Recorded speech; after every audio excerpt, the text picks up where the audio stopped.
Welcome back to Longbox Diving, where we explore comics and story arcs pulled from the long box. Now we're discussing X-Men number 3, Hickman doing the writing and you doing the art, and this was interesting.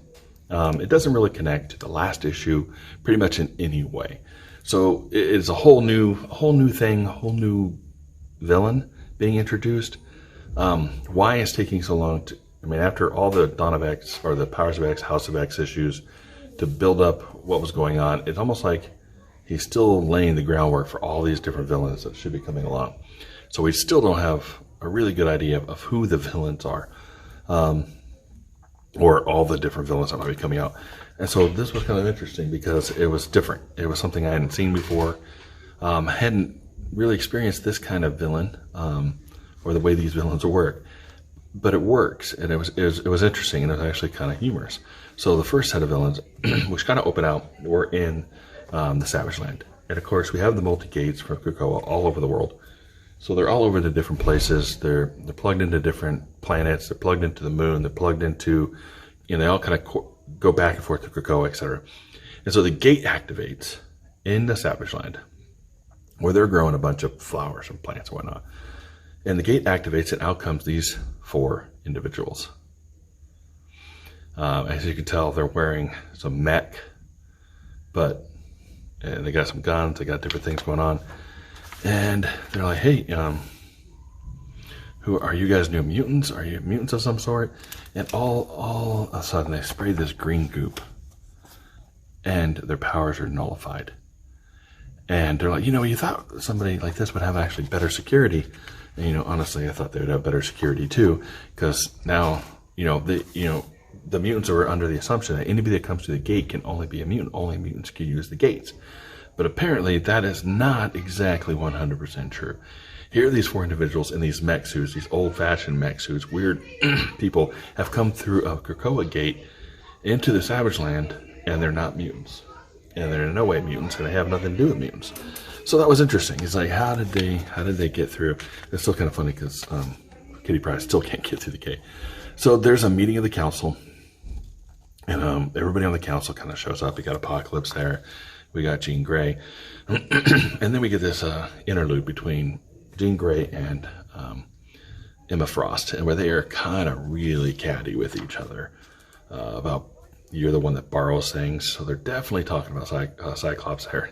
And they look like they're doing some interplay. They're setting up something. So some kind of, 3-way love triangle. We saw it kind of a little bit in the House of X, Dawn of X.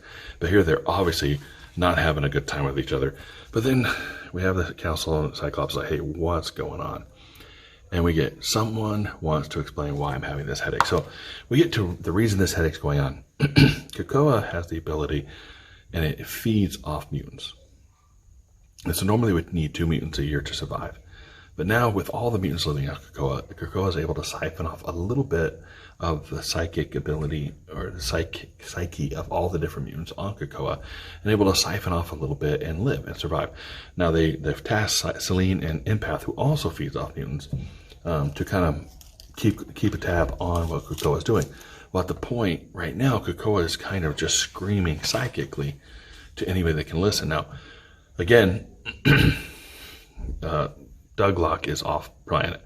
So we have yet another thing happening to Krakoa. Krakoa can no longer talk to anybody because there's nobody there to talk to. I told you, the only reason New Mutants exist is to get Douglock off the planet. So we see that the new villains are these ladies.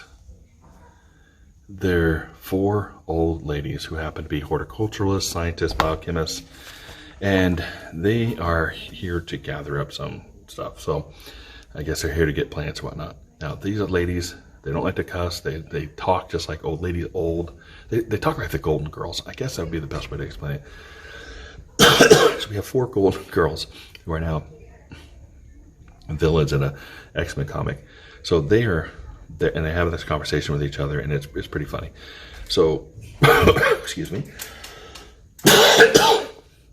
And so Cyclops then has to teleport to the Outback because they have no teleporters, and they can't get to the Savage Lands portal because the portal's down. And it's the only instance Magic is on a road trip with Douglock. They have to go and get Gateway. So they walk over to Gateway. Gateway helps teleport them to the Savage Land. And as they show up, they're like, hey, hey, ladies. They're like, oh, we've been invaded by old ladies. He goes, ladies, you've caused a bit of ruckus. And they've upset people. Mind introducing yourselves? And they're like, we're the horticulturists.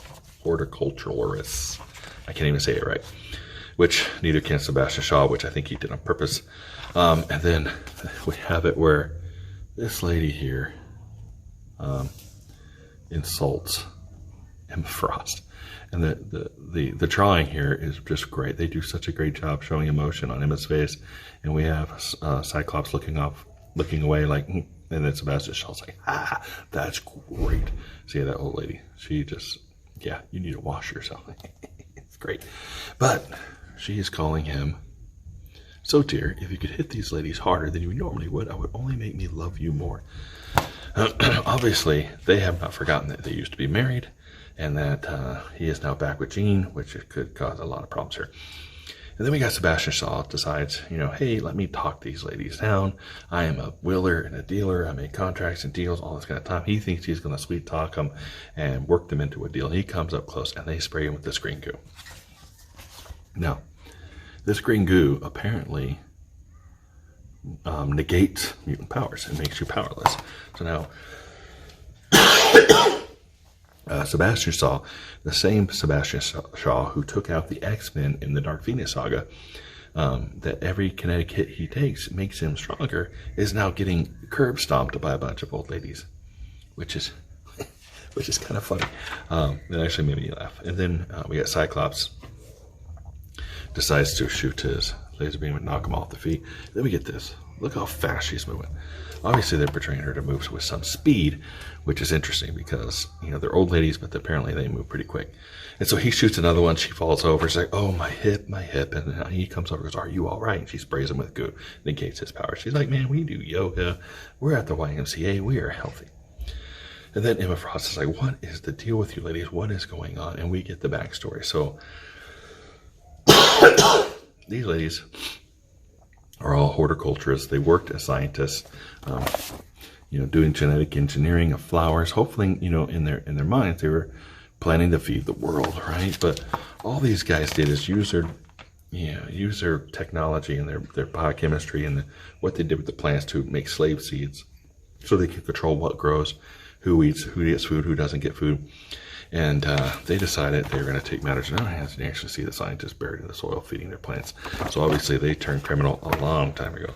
So now they have decided to take over that, and they have spread their horticultural seeds in with the rest of the seeds. And within a few years, they will actually control all the plants on the planet, what can grow where, how much can grow, who gets to eat, who doesn't get to eat, all this kind of stuff. And they're like, mutants are messing that thing up because now mutants have come in with cocoa, and they're offering these drugs that come from plants. They have all these new plants for the cocoa thing.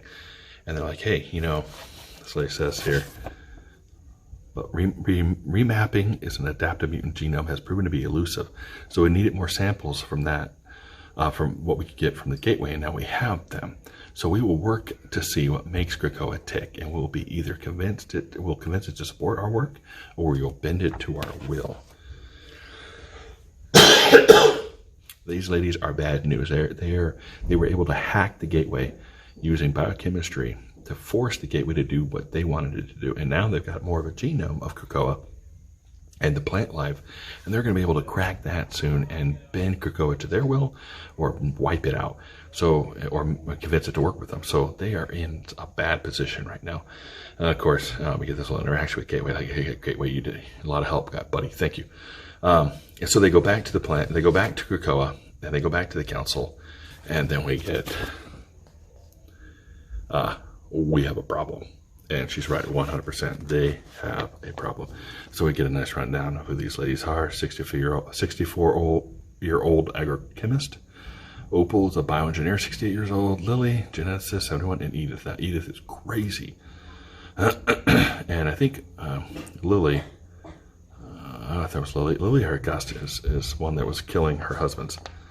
Or she favored married men and then killed them and took all their stuff. So she's kind of crazy. So overall, It was good. It was a pretty good story. It was interesting. It was a different concept of bad guy that I've ever seen before, that I can think of ever seen before. A different concept of what their goal was. And it was interesting. It didn't kind of tie into the last two stories.